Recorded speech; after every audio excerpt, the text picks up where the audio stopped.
দূর করার জাস্ট 3টি টিপস দেবো, শেষ পর্যন্ত শুনুন কথাগুলো, উপকৃত হবেন। টেনশন দূর করতে হলে সর্বপ্রথম এই মনটাকে একেবারে বিন্দাস রাখতে হবে, হাসি খুশি থাকতে হবে, একদম টেনশন করা যাবে না। আমরা অনেকেই আছি হুটহাট করে মাথা গরম করে ফেলি। ভাই, মাথা গরম করে কোনো লাভ আছে? একটা সমস্যা হয়েছে, তো সেই সমস্যাটা যাতে সমাধান করা যায় চেষ্টা করতে হবে।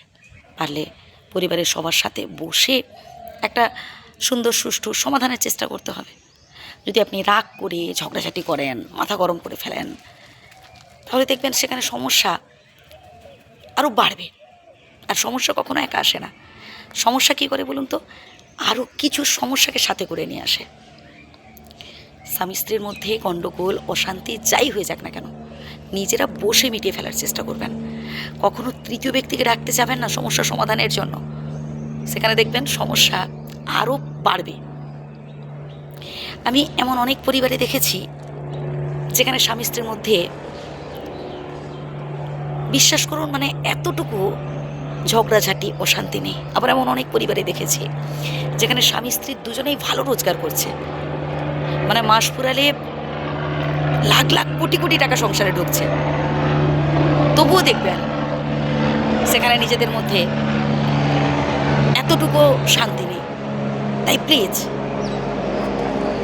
যখন পরিবারে কোনো ঝুট ঝামেলা হবে, সেখানে সবাই একত্রিত হয়ে জোটবদ্ধ হয়ে একটা সঠিক সিদ্ধান্ত নেন। সমস্যাকে দেখে ভয় পেয়ে পালালে চলবে না, সমস্যাকে দেখে শক্ত হাতে সমস্যার মুখোমুখি হতে হবে, তবেই দেখবেন সমস্যা ভয় পেয়ে পালাবে। আমরা বিপদে পড়লে হিতাহিত জ্ঞান হারিয়ে ফেলি। কোন কাজটা করব, কি করব, কোথায় যাব আমরা ভেবেই পাই না। এমনটা করলে চলবে না। ঠান্ডা মাথায় বিবেচনা করতে হবে, স্ট্রং হতে হবে, নিজেকে মোটিভেট করতে হবে, নিজেকে ইন্সপায়ার করতে হবে। তবে একদিন দেখবেন আপনি জীবনে সফল হতে পারবেন। আসল সুখটা টাকা পয়সায় থাকে না, আসল সুখটা থাকে মনে। তাই মন থেকে হ্যাপি হওয়ার চেষ্টা করুন, একদম হাসি খুশি থাকুন মন থেকে।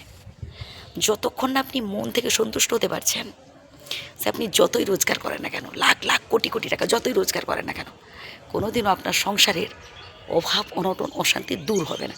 কারণ মেন অশান্তি রয়েছে আপনার মনে, মেন অভাবটা রয়েছে আপনার মনে। তাই নিজেকে সুখী রাখুন, নিজেকে খুশি রাখুন, বিন্দাস থাকুন, নিজেকে ভালোবাসুন, নিজেকে গুরুত্ব দিন। আপনি আপনার কাছে সেরা। নিজেকে পারফেক্ট করে তুলুন, একেবারে হিরো করে তুলুন। যে কথাগুলো বললাম আবারও প্রথম থেকে শুনুন, উপকৃত হবেন। ভালো থাকবেন, সুস্থ থাকবেন।